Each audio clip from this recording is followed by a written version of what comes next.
Bonjour à toutes et à tous. Merci d'être parmi nous pour poursuivre ce festival Explore Espace. Vous allez assister à la 10e conférence du festival qui sera intitulée Balade dans les paysages du système solaire. Et à notre demande, François Forget, le conférencier, a essayé de faire quelque chose d'un petit peu original, à base d'anecdotes et un peu interactif avec vous. Donc restez réveillés, ça pourra servir. Alors François Forget, vous êtes astrophysicien et directeur de recherche au CNRS, au LMD, qui est le laboratoire de météorologie dynamique à l'Institut Pierre-Simon Laplace, qui lui-même est situé sur le campus Pierre et Marie Curie de Sorbonne Université. Vous êtes impliqué dans l'exploration du système solaire en contribuant à de nombreuses missions spatiales, comme les missions européennes Mars Express, Trace Gas Orbiter, qui sont toutes deux autour de la planète rouge en orbite, mais également des américaines, New Horizons et InSight. Et plus récemment, je crois, la sonde Emirati Hope, arrivée il y a peu autour de la planète rouge. Depuis 2018, vous êtes également membre de l'Académie des sciences.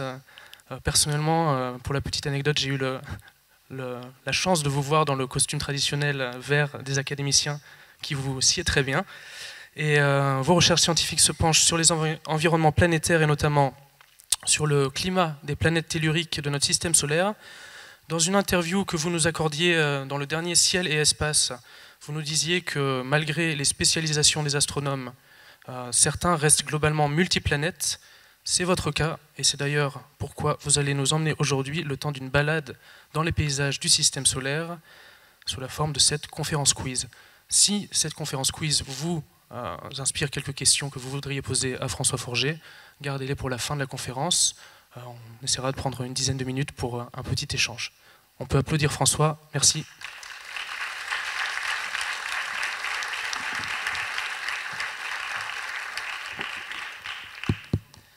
Bonjour à tous, c'est un plaisir d'être ici, avec cette grande salle, avec tout ce monde. Je vois que le festival semble être un grand succès grâce à vous, donc tout le monde est très très heureux. Alors dans ce contexte-là, effectivement, les organisateurs, Émilie Martin, m'avaient proposé de faire quelque chose d'un tout petit peu différent, de ne pas recycler une de conférence, et j'ai essayé effectivement de jouer le jeu. Alors, il y aura surtout le mot-clé, ça va être des anecdotes. Je vais faire une conférence un peu anecdotique. On va se balader dans le système solaire de manière méthodique, vous allez voir. On part du Soleil et puis on s'éloigne. Mais il n'y aura pas, ce qui est parfois super chouette aussi, un message sur la place de l'homme dans l'univers. Sommes-nous seuls? Comment protéger la planète? Les leçons des autres planètes? Voilà des choses que parfois, ce dont je parle dans d'autres conférences. Mais aujourd'hui, pas de grande ambition philosophique, plutôt partager avec vous des histoires, des petites histoires sur les planètes, beaucoup sur l'exploration, et j'espère que ça va vous intéresser, vous amuser peut-être. Alors, il y avait le mot-clé quiz qu'on m'a suggéré aussi. J'ai mis quelques quiz, mais il n'y en aura pas tant que ça, mais on va essayer de jouer le jeu, on va voir si ça marche dans une salle aussi grande, d'essayer de voter pour quelques questions que je poserai. Alors, le système solaire, le voilà, vous le connaissez tous, vous l'avez appris à l'école, les planètes telluriques près du Soleil, Mercure, Vénus, la Terre, Mars, puis ensuite les planètes géantes. Au-delà, on en parlera tout à l'heure. Actuellement, on dit 8 planètes. Et ce système solaire, ce qui est important de retenir, d'abord ce qu'il est immense, c'est-à-dire que cette image n'est pas du tout représentative des distances. Les distances sont gigantesques, les planètes sont toutes petites, même les plus grosses. Et puis l'autre point, c'est qu'il n'y a pas que les planètes. En fait, dans le système solaire, vous avez de très nombreux mondes, des dizaines et dizaines de mondes. Vous avez 60 corps qui font plus de 300 km, qui sont sphériques et qui sont quand même tous très intéressants. Donc là, je ne vous montre même pas les planètes géantes, je pars des planètes telluriques et plus petites. Donc on part de la Terre, et puis ensuite, bien sûr, vous avez Vénus, Mars, mais si je défile un peu, si je fais un portrait de famille, vous verrez que juste après Mars, on commence à aborder par exemple les lunes des planètes géantes, Ganymède, Titan, lune de Saturne, avec une atmosphère, un endroit extraordinaire.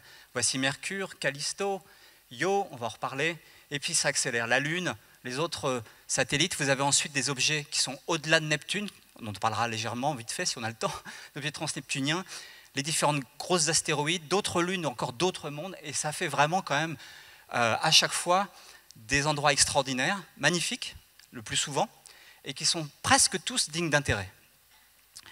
Par exemple, je vous donne un exemple. Un des petits objets dans ma liste, Encelade, satellite de Saturne, une des lunes, il y en a beaucoup, hein, il y en a beaucoup. Elle est là, 500 km de diamètre, on peut la poser sur la Bretagne, et puis on se dit, c'est une parmi, vous voyez, des 60 dizaines de corps comme ça qui se baladent. Et pourtant, on a découvert que ce petit corps-là, 500 km de diamètre, était absolument extraordinaire. Grâce à une sonde spatiale, on s'est rendu compte que sous cette croûte de glace, un objet glacé, c'est de la glace d'eau, très brillante, et on s'est rendu compte qu'au sud, eh bien, jaillissaient tout le temps des espèces de geysers, des geysers de vapeur d'eau avec d'autres molécules, et on en a conclu, après enquête, que sous la croûte de glace, réchauffée par la gravité, ce qu'on appelle les forces de marée de Saturne, vous aviez sous la glace un océan, une mer d'eau liquide. Qui dit eau liquide, peut-être ça évoque des crevettes, des poissons, non, peut-être de la vie. Et donc, tout d'un coup, ce petit objet, parmi des dizaines, devient super intéressant. Et il y en a plein d'autres comme ça. Donc, le système solaire, c'est immense. Bon, aujourd'hui, je vais plutôt me focaliser sur les planètes et quelques lunes. Alors, bien sûr, pour cette connaissance du système solaire dont je vais parler aujourd'hui, on se base sur l'exploration spatiale. Ils font donc toujours fabriquer des robots, des sondes spatiales qu'on va envoyer dans l'espace, qu'on va mettre sur une fusée. Ici, je vous montre le lancement de la mission Cassini-Huygens. C'est celle qui a obtenu les photos que je viens de vous montrer dans Slide. Et c'est grâce à ces missions spatiales qu'on a pu peu à peu découvrir le système solaire. Et depuis les années 60, ça fait quand même pas mal d'années, on a envoyé des sondes survoler la plupart des planètes. On a pu se mettre en orbite autour de beaucoup de ces mondes-là. On a pu atterrir sur certains. Et donc, je vais vous raconter un petit peu quelques anecdotes, encore une fois, rien de très ambitieux, sur cette aventure-là. Alors, je commence, vraiment, le plan est facile, hein. On part du Soleil, je ne parle pas trop du Soleil, et on démarre et on s'éloigne comme ça du Soleil. Évidemment, première étape, c'est Mercure.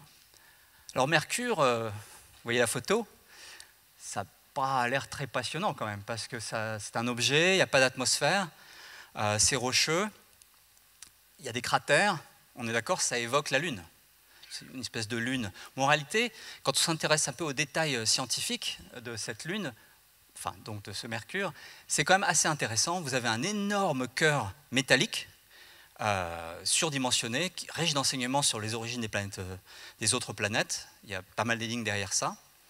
Vous avez aussi, grâce à ce cœur, un champ magnétique très puissant. On est là proche du Soleil. Mercure est à peu près entre 0,3 et 0,5 fois la distance Terre-Soleil. Donc on reçoit, quand elle est au plus proche, elle reçoit 10 fois plus d'énergie solaire que la Terre. Et donc on a un monde intéressant, mais bon, sans atmosphère. Évidemment, comme on est encore une fois très proche du Soleil, qu'on reçoit un énorme flux solaire, il fait chaud. Côté jour, il fait 420 degrés. Et donc on se dit, il n'y a pas d'eau, rien, c'est sec, est-ce que c'est vraiment intéressant? Oui, c'est quand même intéressant. D'ailleurs, il y a eu plusieurs missions spatiales qui ont été préparées pour aller vers Mercure. Alors, je vous dis qu'il fait 420 degrés côté jour, là, en plein soleil. La durée du jour est très longue sur Mercure. C'est à peu près 6 mois le temps de voir le soleil passer et revenir la nuit et hop, retour. Et donc, 420 degrés, mais par contre, on s'est rendu compte qu'à cause du fait que les forces de marée du soleil qui est à proximité ont un peu redressé l'axe de rotation de l'orbite, l'axe de rotation de la planète, donc qui est exactement perpendiculaire. Vous avez au niveau du pôle des endroits où le soleil, les rayons du soleil sont toujours rasants. Et comme vous voyez bien qu'il y a des cratères, il existe des cratères qui ne voient jamais le soleil. Et quand on fait des calculs et qu'on observe, on se rend compte que dans ces cratères, voici une carte qui représente le pôle sud de Mercure, ces observations, et on estime que dans certains de ces cratères où il n'y a jamais le soleil, la température chute, puisqu'il n'y a rien pour réchauffer, on ne fait que se refroidir dans l'infrarouge thermique pour les ingénieurs dans la salle. Et résultat, parmi les endroits les plus froids du système solaire, incroyable, vous avez les pôles de Mercure. Résultat, avec des radars, on a pu détecter qu'il y a là, au fond de ces cratères dans le noir, des gros glaciers de glace d'eau qui sont accumulés. Il n'y a pas d'atmosphère, mais il fait tellement froid qu'ils sont stables. Et donc, évidemment, on va continuer à mener l'enquête sur ces sujets-là. Alors, une petite anecdote dont je vous ai parlé, je vous ai dit la durée du jour, c'est 6 mois. Alors, en réalité, la durée de l'année, c'est 3 mois. La rotation se fait en 2 mois, et quand on combine tout ça, ça fait un jour de 6 mois. Mais il y a un phénomène qui est assez étonnant sur Mercure, vous le voyez là. c'est une simulation, hein, on n'a pas d'observation. Quand on est sur Mercure, le Soleil se lève, il s'arrête au milieu de la journée, selon l'endroit où on est. Il y a des endroits où il fait ça au lever. Il fait demi-tour et il repart. Il existe 2 endroits sur Mercure où le Soleil se lève, se recouche, puis repart. Donc c'est une petite anecdote. Pourquoi il fait ça? Alors je ne fais pas de quiz encore. Hein. La réponse, c'est que Mercure, toujours soumis aux forces de gravité du Soleil qui est proche, est freiné dans sa rotation. Pas autant que la Lune. Vous savez que la Lune autour de la Terre, elle présente toujours la même face. Mercure, ce n'est pas le cas. Néanmoins, elle tourne très lentement. Elle fait exactement 3 tours sur elle-même à chaque fois qu'elle fait 2 tours autour du Soleil. Et comme son orbite est un petit peu elliptique, un petit peu excentrique, avec cette rotation lente, il se trouve que, eh bien, quand Mercure est au plus près du Soleil, la vitesse de déplacement par rapport au Soleil est plus rapide que la vitesse de rotation de Mercure. Et donc vous avez cet étrange balai du Soleil qui fait demi-tour et qui repart. Vous voyez que c'est anecdotique. Bon, alors la dernière photo, les dernières images qu'on a de Mercure, les dernières données, sont assez récentes. C'est cette photo, vous voyez, c'est une caméra qui est à bord d'une sonde spatiale, hein, qui est partie dans l'espace, qui s'appelle Bepicolombo, une sonde européenne. J'ai beaucoup de collègues français qui travaillent sur cette sonde. On l'avait lancée le 19 octobre 2018 sur une Ariane 5. Et puis depuis, elle a fait un peu le tour du système solaire plusieurs fois, survolé Vénus, survolé la Terre. Et tout récemment, elle a fait un premier survol de Mercure. Elle va en faire 6 comme ça, jusqu'à pouvoir se mettre en orbite.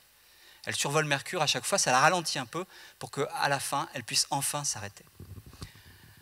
Alors cette sonde Bepicolombo est très ambitieuse.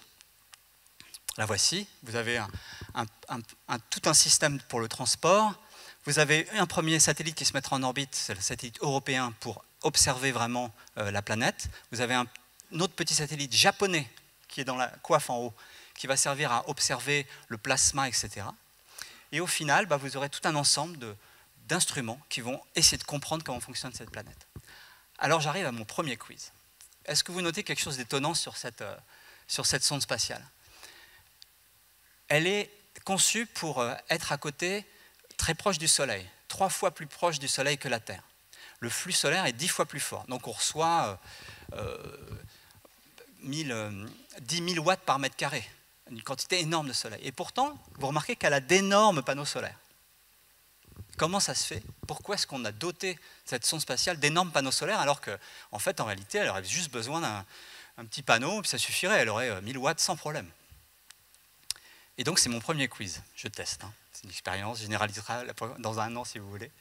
Pourquoi Bepicolombo a-t-elle de si grands panneaux solaires? Donc, elle a 40 mètres carrés. Je vous assure que c'est une puissance énorme pour une sonde spatiale, un satellite. Elle a des panneaux solaires bien plus grands que les satellites qu'on met autour de la Terre.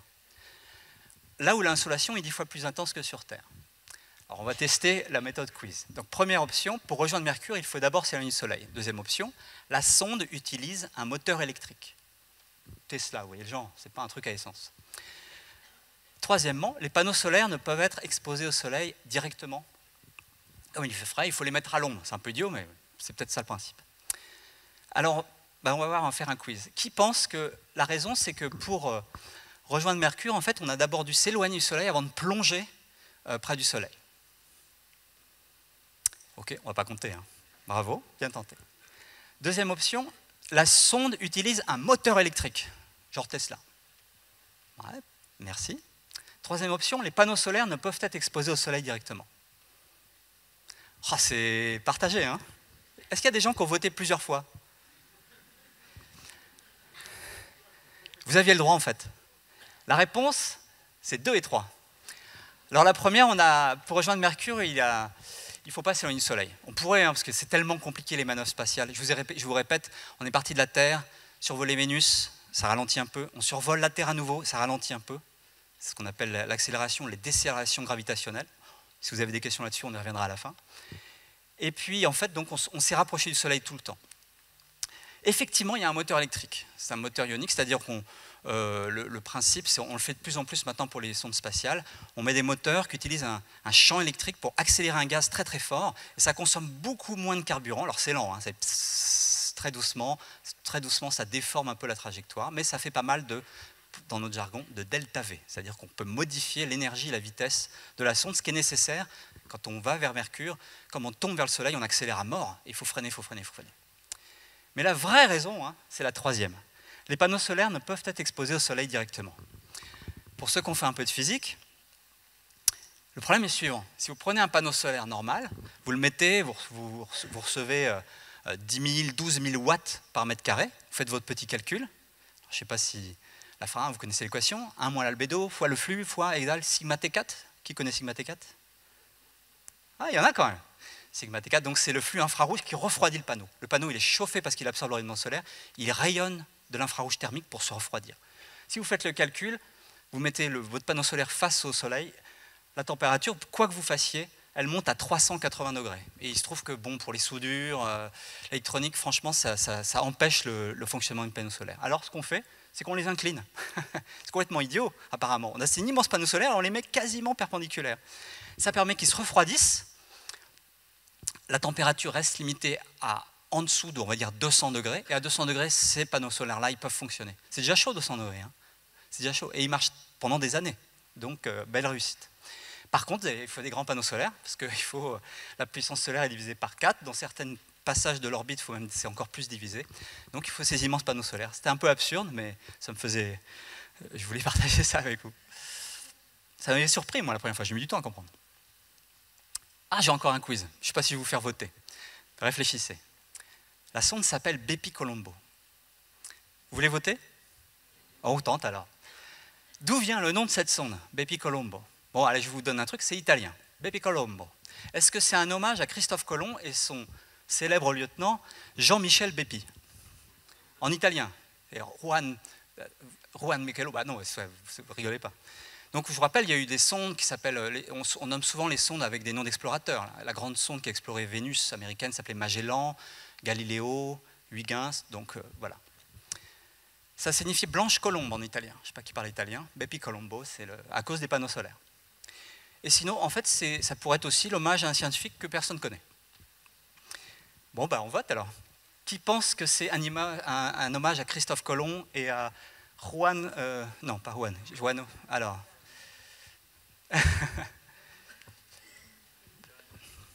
Gian Michelo? Ok.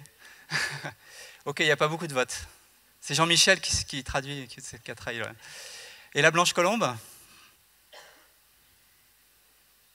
Très bien. Et l'hommage à un scientifique que personne ne connaît, une sonde spatiale entière. Mais vous le connaissez alors? Bon, c'est ça. C'est effectivement un scientifique que personne ne connaît en France. Bon, c'est un Italien, et en fait, c'est pas l'époque de Galilée, c'est pas l'époque, c'est Giuseppe, surnom Bepi en italien, tout le monde l'appelle Bepi, Colombo, qui était un mathématicien, astronome, astrophysicien, assez matheux, donc qui a vraiment contribué au début des travaux à l'Agence spatiale européenne. Il était à l'initiative de la mission Giotto, une des premières missions interplanétaires de notre agence spatiale. Et il a quand même un lien avec Mercure, et c'est pour ça qu'on a nommé, les Italiens participant à cette mission, on a nommé la mission de ce nom-là. D'ailleurs, vous voyez le petit graphe qu'il dessine là, c'est l'orbite de Mercure, avec un autre orbite. Alors, quelle est l'histoire? Alors, il a travaillé sur cette histoire de rotation de Mercure dont je vous ai parlé un peu. Mais l'histoire, c'est que dans les années 70, les Américains préparaient une mission pour aller survoler Mercure, enfin découvrir à quoi elle ressemblait. On est là même à la fin des années 60. Et comme je vous ai dit, c'est très compliqué parce qu'on se retrouve à des très grandes vitesses, parce qu'on tombe vers le Soleil, on s'approche, et ça devient difficile. Et alors les Américains préparent cela, ils ne veulent surtout pas s'approcher de Mercure quand elle est près du Soleil, ils veulent rester quand elle est loin.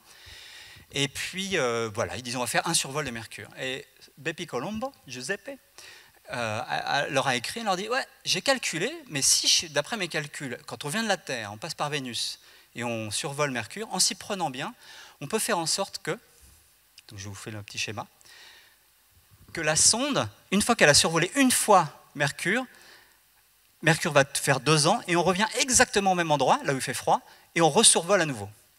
Et les Américains de JPL ont dit waouh, mais eh oui, et c'était vrai. Et donc grâce à lui, la sonde Mariner 10, c'est celle-là dont je parle, a pu survoler Mercure 3 fois au lieu d'une, et il est devenu un petit peu légendaire grâce à cette idée, cette initiative qu'il avait prise, auquel la NASA n'avait pas pensé. On change de planète. Vénus. Donc Vénus, je vous rappelle, planète qui fait la taille de la Terre, qui est un petit peu plus proche du Soleil, 30% plus proche, qui est couverte de nuages, comme vous voyez. Et on va voir un petit peu ce qu'elle raconte. Mais avant même d'aller plus loin, j'ai une question à vous poser. Si vous allez sur Internet, vous tapez Google Vénus, il y a quand même un quiz, et bien vous verrez plein de couleurs différentes. Vraiment. Et donc la question que je vous pose, c'est quelle est la couleur de Vénus? Alors, en gros, il y a 3 choix là. Il y a marronasse, un peu tel que les images officielles de Mariner 10, donc la sonde, vous vous souvenez, c'est celle dont je viens de parler, en route vers Mercure a survolé Vénus et a fait des premières images intéressantes, une bonne caméra. Dans les 90, la sonde Galileo, en route vers Jupiter, a utilisé Vénus pour s'accélérer. Et l'image officielle, c'est celle-là. Depuis la Terre, l'orbite terrestre, avec le Hubble Space Telescope, le télescope spatial, on a fait cette image intéressante de Vénus. Et puis enfin, tout récemment, encore maintenant, la sonde japonaise Akatsuki fonctionne très bien et nous envoie ce genre d'image-là. Donc, je vais vous poser 4 choix. Donc si vous n'êtes pas satisfait par les 3 premiers, gardez un.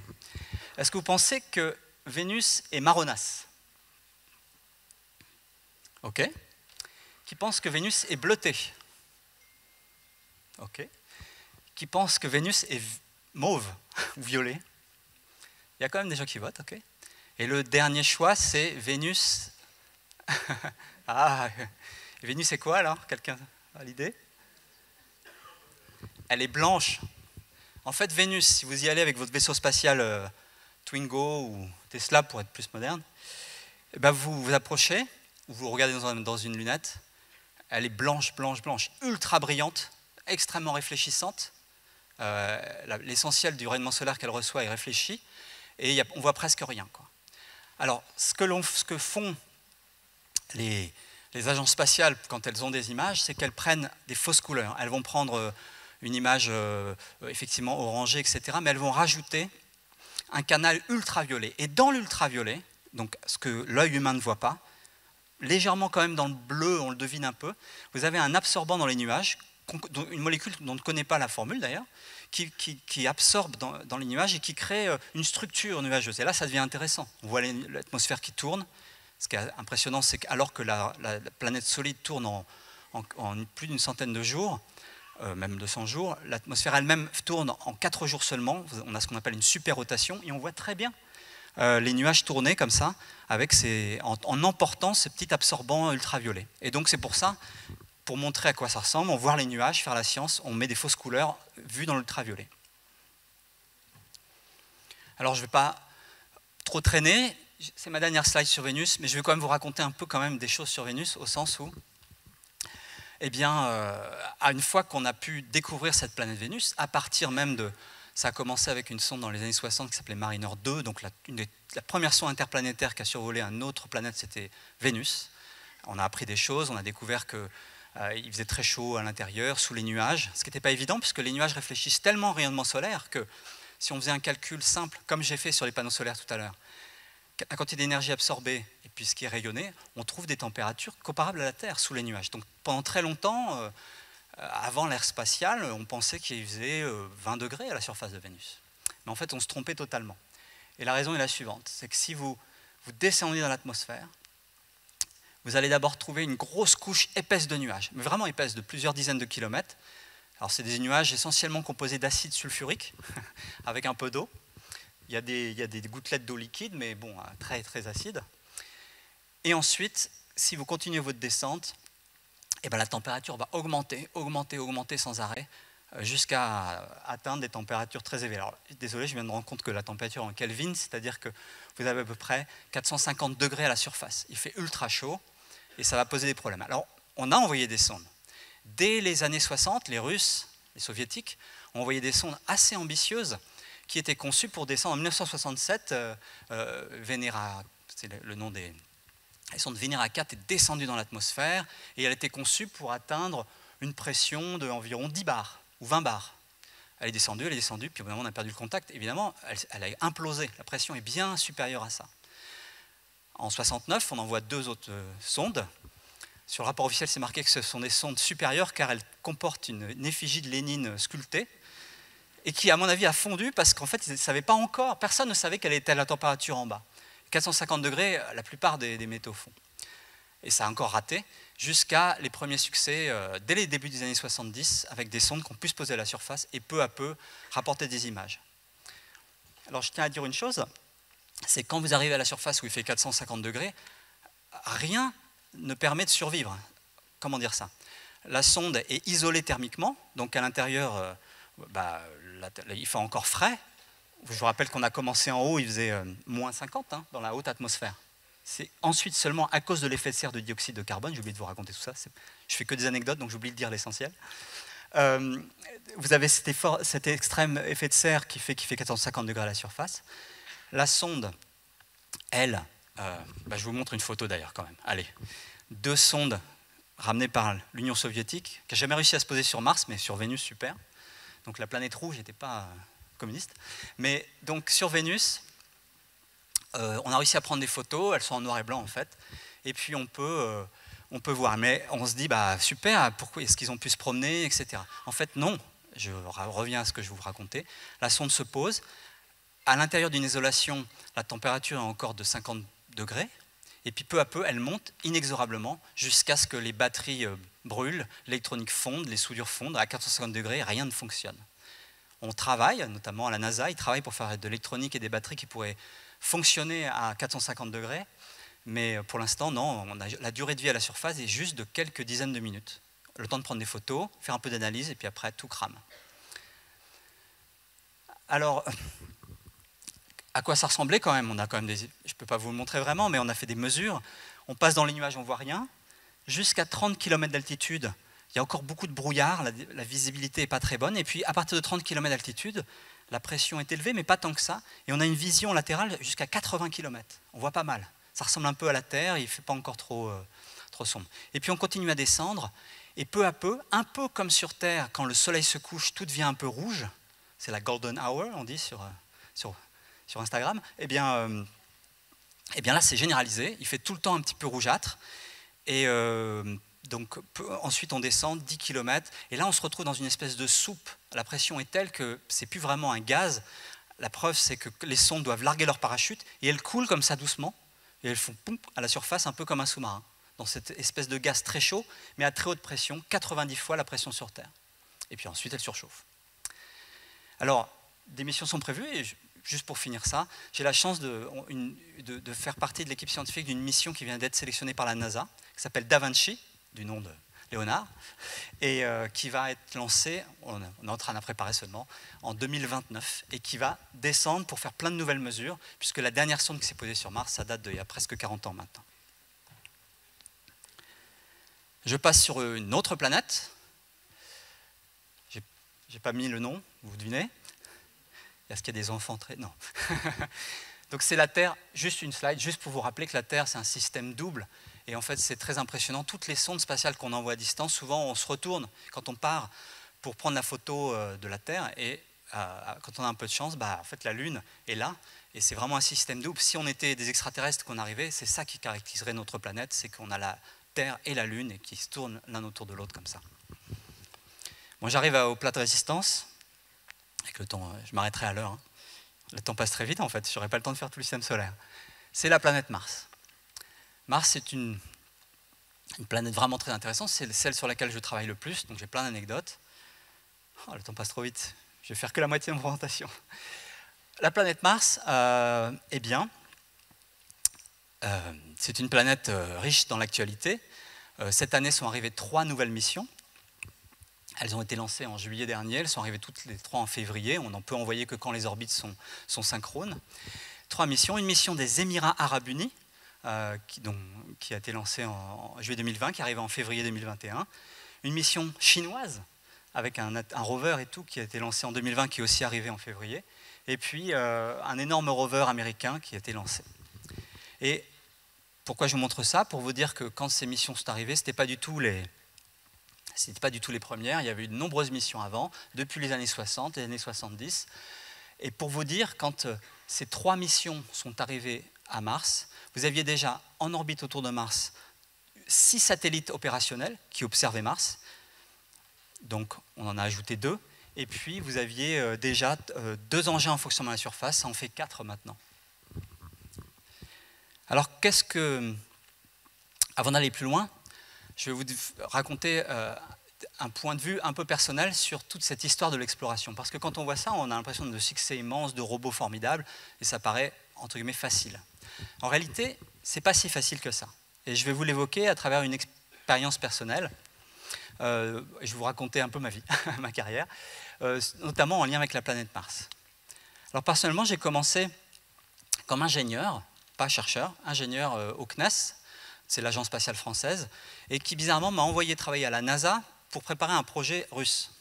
Donc j'étais 1 an et demi à la NASA, dans une équipe dont l'activité principale était de préparer une mission très ambitieuse de la NASA à cette époque-là, qui s'appelait Mars Observer. Vous voyez, c'est un énorme satellite qui devait se mettre en orbite, Mars Observer, lancé en 1993, et quand elle est arrivée en août 1993, juste avant d'arriver à la planète Mars, on a préparé les moteurs, parce que quand on arrive à Mars, il faut rallumer les moteurs fusées pour freiner la sonde, qu'elle se mette en orbite, je l'ai déjà dit plusieurs fois. Et bien on a perdu le contact. On avait un peu remué les réservoirs, elle a sûrement explosé, pas de nouvelles. Bon, entre-temps, moi j'avais découvert qu'ingénieur c'était bien, mais il y avait encore mieux, c'était chercheur. Je suis rentré en France, commencé à préparer une thèse. Alors parmi les sujets sur lesquels je travaillais, il y avait un spectromètre qui était à bord d'une sonde russe, mais avec une très forte contribution européenne. Ceux qui étaient là tout à l'heure, peut-être à la table ronde, Jean-Pierre Bibring, par exemple, avait un instrument important là-dessus. Mars 96, donc, qui a été lancé en novembre 1996. Lancement important depuis Baïkonour. Bon, je ne veux pas vous perdre de temps. Elle a fini au fond du Pacifique. Lancement raté. Bon, pas grave. Bon, après, je suis monté en grade. J'ai devenu chercheur, j'étais docteur, etc. Et j'ai été invité à être dans l'équipe d'une mission américaine qui s'appelait le Mars Climate Orbiter. Vous voyez le lien, moi qui suis climatologue planétaire. Et donc, j'étais là, j'étais à la NASA le jour de la mise en orbite, le 23 septembre 1999. La sonde arrive, encore une fois, comme d'habitude, il faut qu'elle passe près de Mars, allume ses moteurs et soit capturée par la gravité de Mars. La sonde arrive, elle disparaît. Alors après, on a mené l'enquête, certains peut-être connaissent cette histoire. On s'est rendu compte qu'il y a eu un problème dans la trajectoire, et au lieu de passer à 250 km de la planète, elle est passée à 40 km de la planète. Pourquoi? Parce que les instructions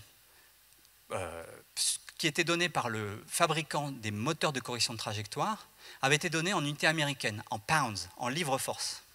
Alors que la NASA travaille en unité internationale, pour ceux qui ont fait un peu de lycée en physique, donc en newton pour la force. Et donc ça fait une différence importante, ça fait un facteur 5. Résultat, on est passé à 40 km, on a brûlé dans l'atmosphère. Bon, après, quelques mois plus tard, une autre sonde extraordinaire, Mars Polar Lander, alors là je n'étais pas officiellement dessus, mais ça m'intéressait beaucoup, les régions polaires martiennes. En décembre 1998, bon alors je vais faire dire, elle est rentrée dans l'atmosphère, on ne sait pas ce qui lui est arrivé, pas la moindre information. Voilà. Bon, après je suis encore monté en grade. Je suis devenu un des co-responsables de la mission Mars Express, avec un des grands chefs, par exemple Jean-Pierre Bibring, à nouveau, qui revolait l'instrument de Mars 96, qui s'appelle Omega, c'est un spectro-imageur. Et sur cette mission, c'est une mission européenne, la première mission européenne qui destinée à se mettre en orbite autour d'une autre planète. Cette mission Mars Express, elle était typiquement européenne, c'est-à-dire que vous aviez un radar italien, une caméra allemande, des spectromètres français, et les Anglais, qui sont anglais, ont dit non, mais nous, on va fournir un petit atterrisseur à la surface de Mars. Donc ils avaient l'ambition énorme de mettre cette petite sphère qui allait descendre dans l'atmosphère, ouvrir un parachute, un bouclier et se poser à la surface. C'était un super projet. Beagle 2.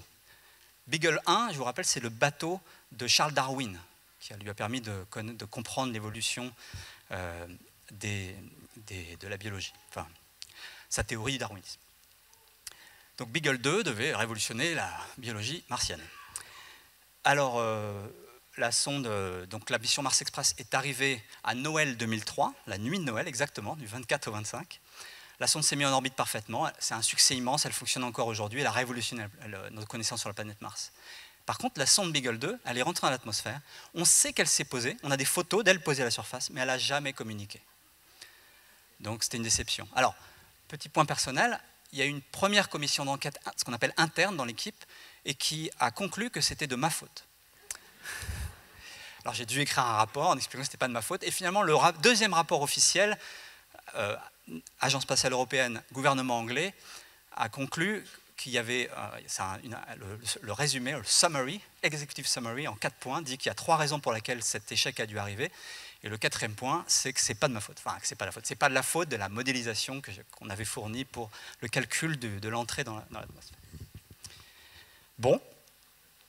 Bon, là, je ne participais presque pas, mais un énorme projet, 17 tonnes vers Mars, je crois, Phobos-Grunt, en 2011. La sonde devait aller vers Mars, explorer les lunes de Mars qui s'appellent Phobos. Et bon, elle est finie aussi au fond du Pacifique. Et puis enfin, l'atterrisseur Schiaparelli, dont j'étais un des responsables, l'atterrisseur Schiaparelli, c'était un atterrisseur d'une nouvelle sonde européenne qui s'appelle le Trace Gas Orbiter, dans le cadre du programme ExoMars 2016. Bon, bref, là, je pourrais vous raconter parce que c'est assez extraordinaire ce qui s'est passé, mais en tout cas, elle s'est écrasée après avoir coupé son moteur fusée à 3200 mètres au-dessus de la surface. Alors, que conclure de ça? C'est pas un quiz, hein. Votez pas. Ou alors, j'ai peur que vous votiez la chose suivante. Quand je raconte ça au grand public, et parfois à des collègues, ils se posent la question de savoir si je ne serais pas un peu chat noir. Et la réponse, bien sûr, c'est pas ça. Vous n'auriez pas voté ça. La réponse, c'est, vous voyez, ça fait même des slogans sur des t-shirts, l'exploration spatiale, space is hard. C'est une citation, en fait, pour grosso modo, de Kennedy, qui, lorsqu'il a lancé le programme Apollo, a dit We chose to go to the moon, avec son accent, not because it is easy, but because it is hard. Et effectivement, c'est difficile, comme vous le voyez. Mais bon, des fois, ça marche. Bon, il me reste vraiment pas beaucoup de temps, c'est incroyable. Qu'avons-nous appris?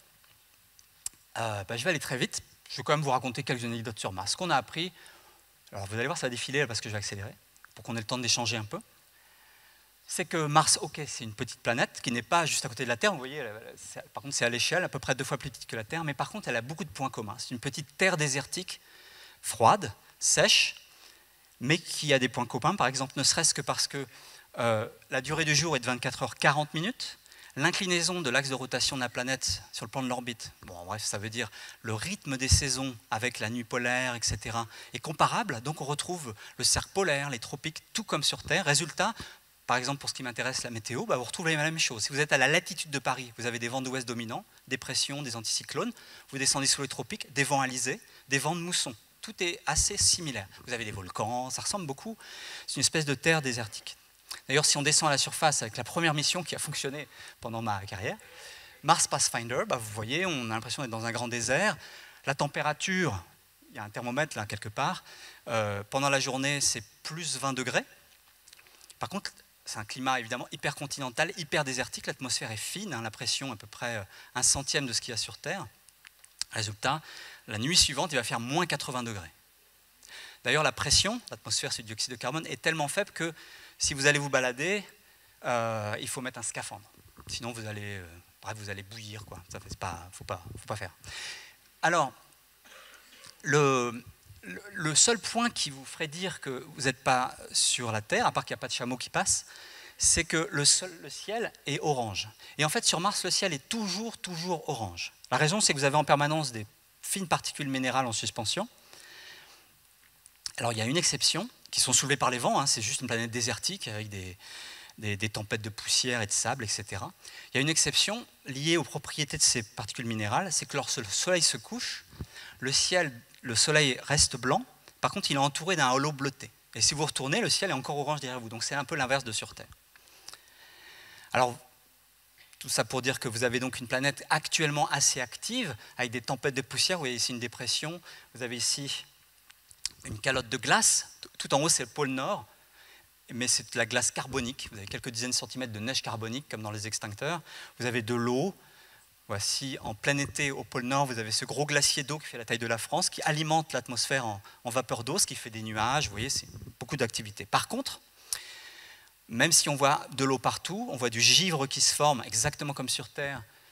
Viking 2, par exemple, la sonde qui était là dans les années 70, qui s'est posée exactement à l'altitude de Montrouge, 48 degrés nord, eh bien, on a vu du givre, mais par contre, jamais se forme de l'eau liquide, parce que la pression est trop basse, et donc l'eau liquide n'a jamais été observée, on le comprend théoriquement, et on n'en a jamais détecté. Alors évidemment, c'est un peu une déception, parce que s'il n'y a pas d'eau liquide, par rapport à nos connaissances concernant la possibilité d'une vie martienne, ce qui est quand même toujours un fantasme pour tout le monde, et même un intérêt scientifique, comme sur Terre, on fait l'équation très simple de dire pour qu'il y ait de la vie, il faut qu'il y ait de l'eau liquide. La vie telle qu'on la connaît a absolument besoin de l'eau liquide, pas seulement parce qu'on l'observe, mais parce que même quand on réfléchit à la théorie de ce qu'il faut pour que la vie fonctionne, la chimie du carbone dans l'eau, etc., l'eau liquide semble indispensable. D'ailleurs, sur Terre, partout où il y a de l'eau liquide, il y a de la vie, et dès qu'il n'y a pas d'eau liquide, la vie s'arrête. Alors, donc, sur Mars, en tout cas à la surface, on se dit, ça ne doit pas trop fonctionner. Mais évidemment, comme certains le savent peut-être ici, si vous êtes dans ce festival, ça n'a peut-être pas toujours été le cas. Et autrefois. En effet, si vous regardez une carte topographique de la planète Mars, donc là vous avez vraiment, c'est comme si vous aviez un planisphère entier, avec les États-Unis à gauche, etc.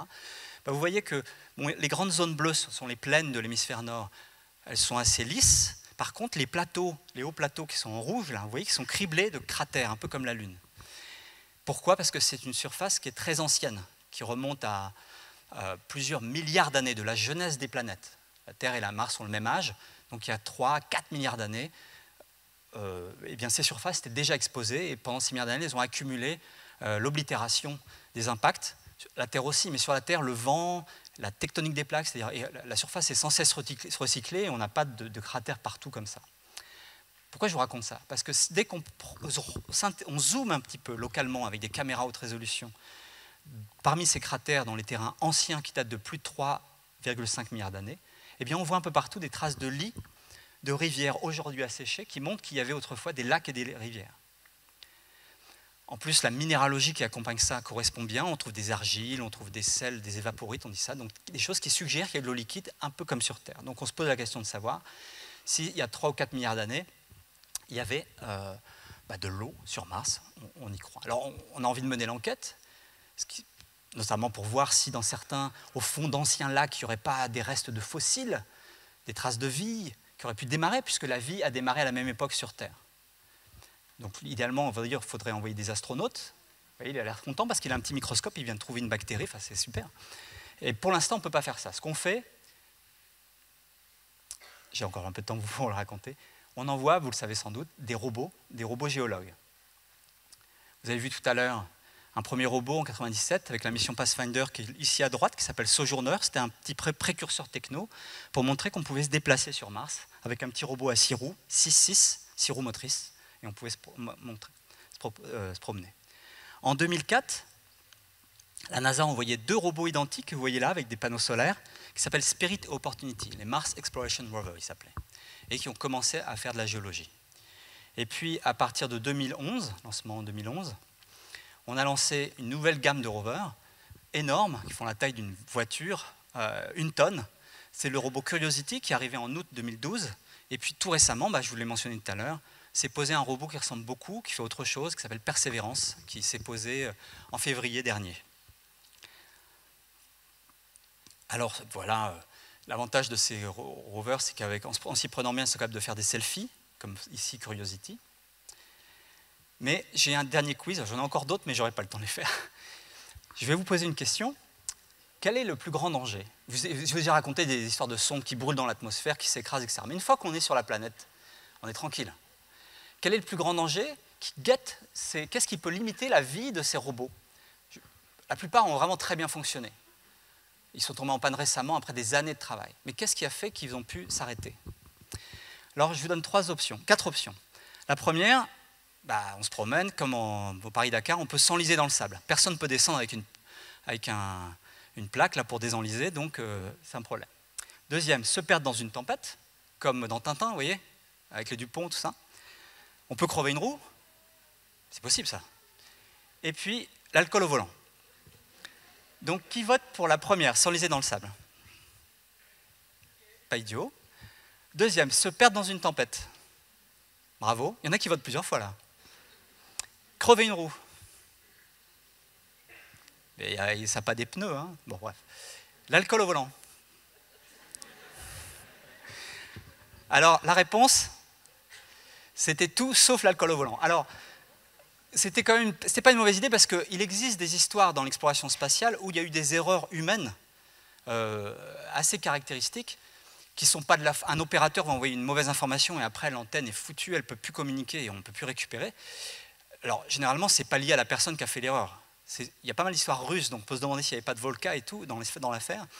Mais en fait, je tiens à dire au contraire que quand on travaille sur ces rovers, la manière d'assurer la qualité et la sécurité de l'envoi des instructions, etc., est telle que, franchement, ça n'arrive pas. En plus, la NASA, quand la NASA nous invite, par exemple, au restaurant, tout le monde doit payer l'alcool.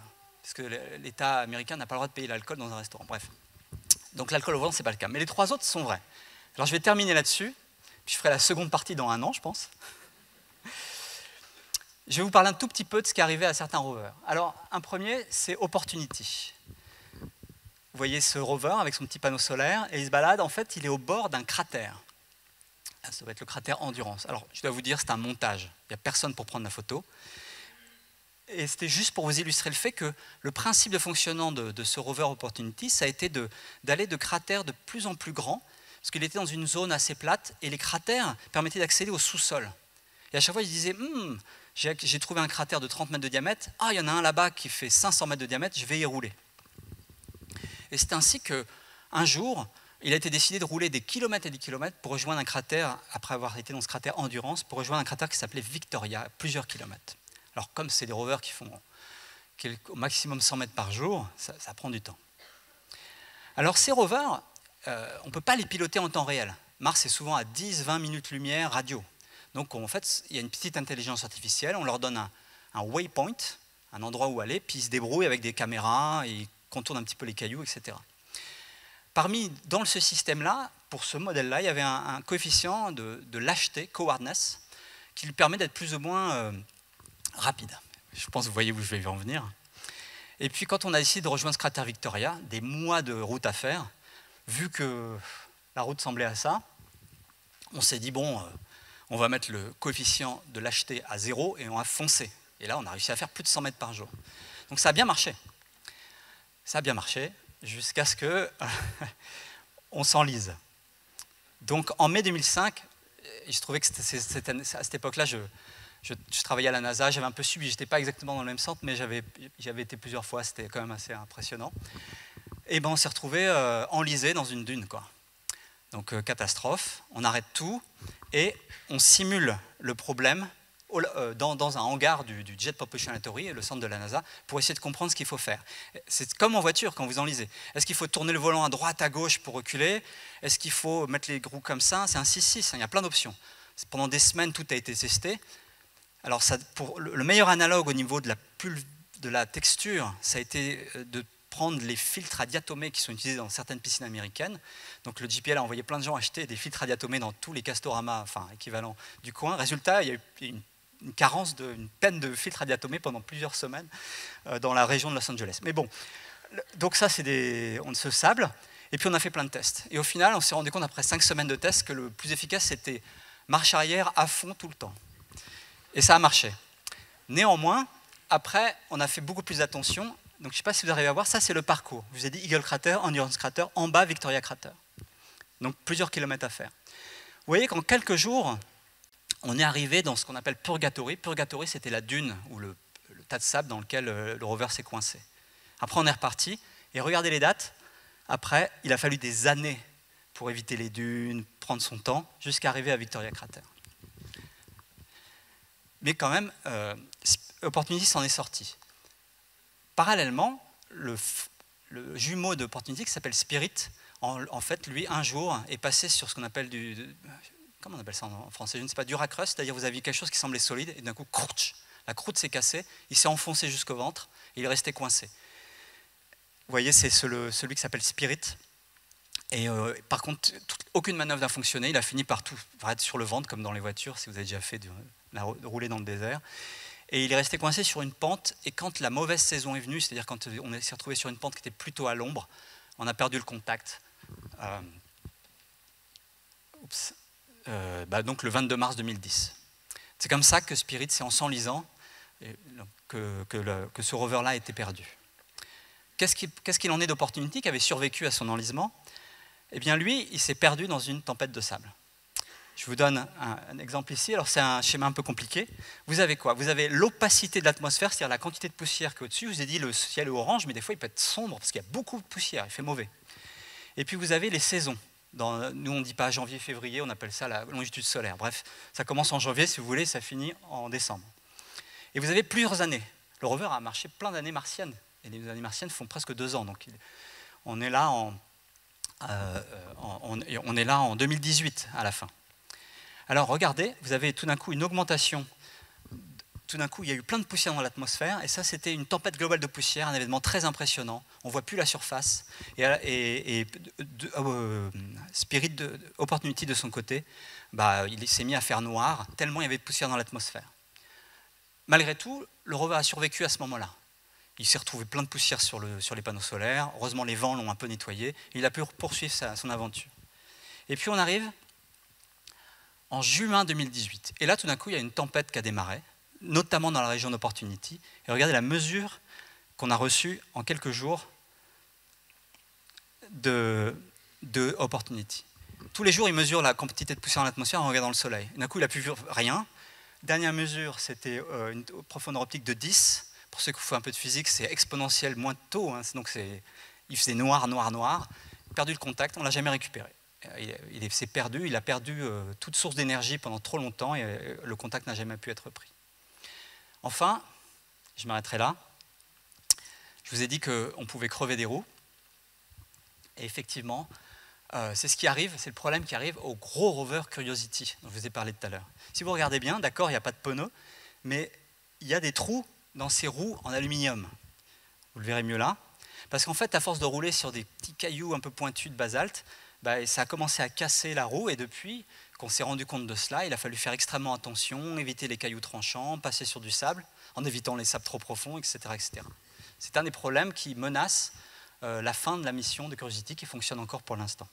Le nouveau rover Perseverance a des roues super solides maintenant, qui ne sont pas gênées par cela. Je termine là ou je continue un tout petit peu? Merci, alors je compte. Qu'est-ce que tu en penses? Et on aura le temps pour des questions ou pas?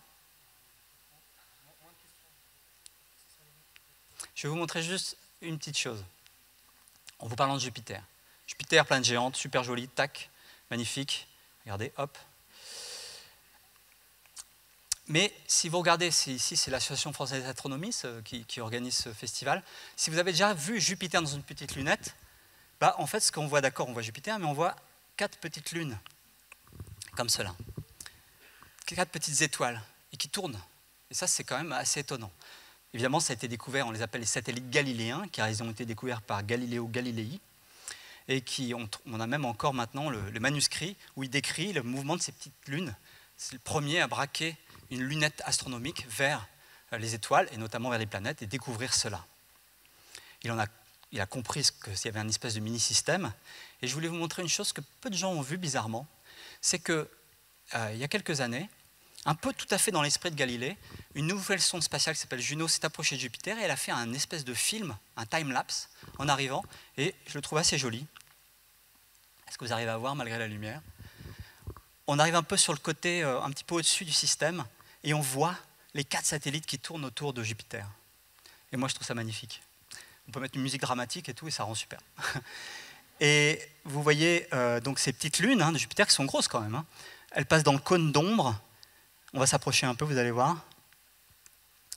Et c'est la première fois qu'on voit un tel balai des lunes. En plus, c'est un vrai balai, c'est une vraie chronologie. Sachez que Io, qui est le satellite, la lune la plus intérieure, fait à peu près le tour un peu moins de 2 jours, et Europe, à côté, fait exactement son orbite en exactement 2 fois plus long, parce qu'il y a une résonance, les forces se sont adaptées. Celle qui est juste derrière, Ganymède, fait encore 2 fois plus long qu'Europe. Donc c'est une horloge cosmique vraiment extraordinaire. Et une dernière anecdote. La dernière. C'était pour vous dire que pendant très longtemps, ces lunes, c'était des points lumineux dans le ciel et on n'arrivait pas à les caractériser. Et on savait qu'on allait avoir vraiment une révélation avec une sonde. La première sonde qui a été... alors, ce n'est pas la première, mais la première qui était équipée pour pouvoir bien observer ces lunes, elle s'appelle Voyager. Tout le monde a connu ça. Elle est arrivée, la première, Voyager 1, il y avait Voyager 1 et Voyager 2, est arrivée dans le système de Jupiter, pour le survoler, en mars 1979. Et on se demandait ce qu'on allait trouver. On imaginait un truc de glace, mort, sans intérêt. Et quelques jours avant le survol, des collègues astrophysiciens ont écrit un article un peu technique, mais qui disait, je ne sais pas si vous arrivez à lire, en fait, avec ces histoires de résonance, on se rend compte que les orbites des satellites ne sont pas parfaitement circulaires, les différentes lunes ajustent l'une sur l'autre et elles forcent ces lunes à s'éloigner de Jupiter et se rapprocher. Ça veut dire que la gravité change. Si la gravité change, ça malaxe l'intérieur. Si on malaxe l'intérieur, c'est un peu comme si vous prenez une cuillère et vous la tordez 100 fois, elle va chauffer. C'est la même chose dans une planète. Ils ont fait le calcul, ils ont trouvé un flux géothermique, une température à l'intérieur de celle particulièrement qui était tout près, qui était incroyable. Ils se sont dit, mais qu'est-ce que ça veut dire? Il doit y avoir des volcanismes énormes. Donc, 3 jours avant l'arrivée, ils ont dit, yo, celle qui est tout près, d'après nos calculs, il doit y avoir un volcanisme beaucoup plus fort que sur Terre. Et effectivement, première image, une pizza, enfin, une planète rocheuse avec des volcans partout. Et pour vous dire, à chaque fois qu'on arrive à voir Io avec un bon système, on voit qu'il y a des éruptions en permanence. En permanence, il y a des éruptions. Ce qui fait que c'est un drôle de monde, puisque Io a une géologie qui se comporte comme de la météo. Tous les jours, ça change un peu. Alors que Jupiter, vous avez un cyclone qui s'appelle la Grande Tache Rouge, qui est là depuis des centaines d'années. Donc tout est inversé. Et je vais terminer là-dessus.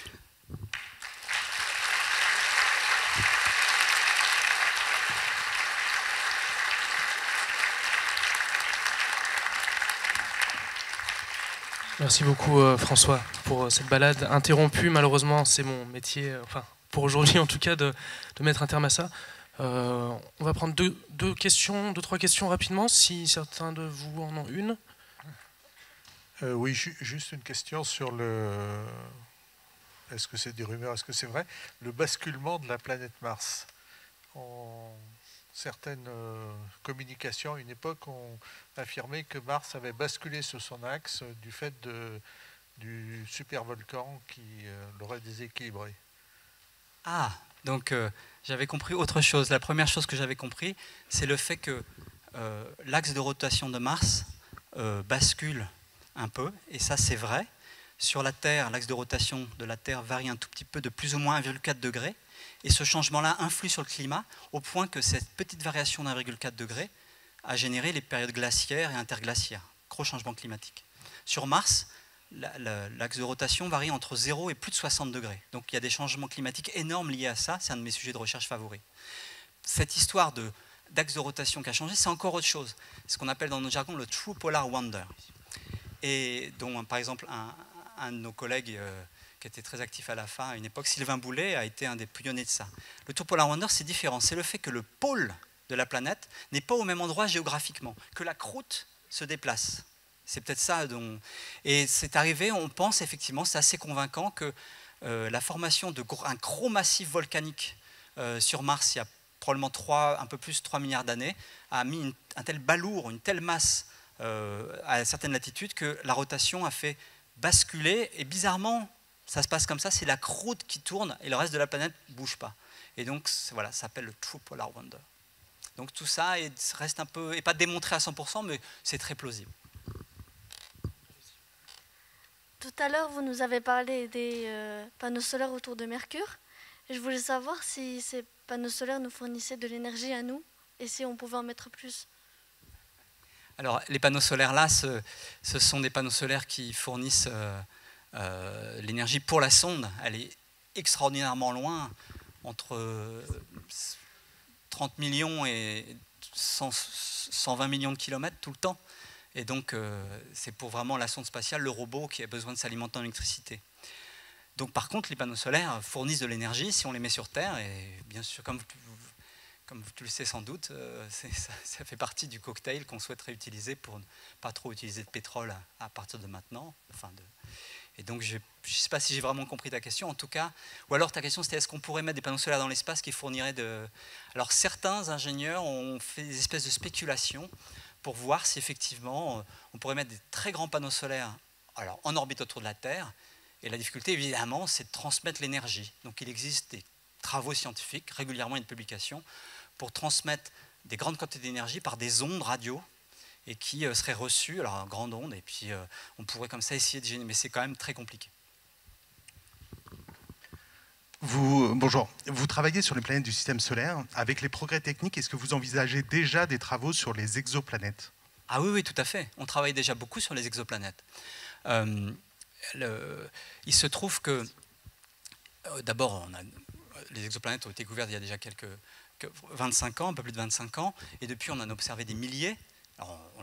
Et ce qui nous a permis d'avoir beaucoup de statistiques déjà sur les orbites et d'apprendre par exemple que le système solaire avec ses planètes telluriques, planètes géantes n'est pas du tout typique. Donc ça c'est toute une activité. Mais j'imagine que la question c'était plutôt la nature des planètes elles-mêmes. Qu'est-ce qui se passe, l'atmosphère, l'environnement, etc. Et on commence déjà pour certaines planètes assez grosses, autour d'étoiles pas trop grosses, on arrive à faire de la spectroscopie, c'est-à-dire à détecter la présence de la composition de l'atmosphère.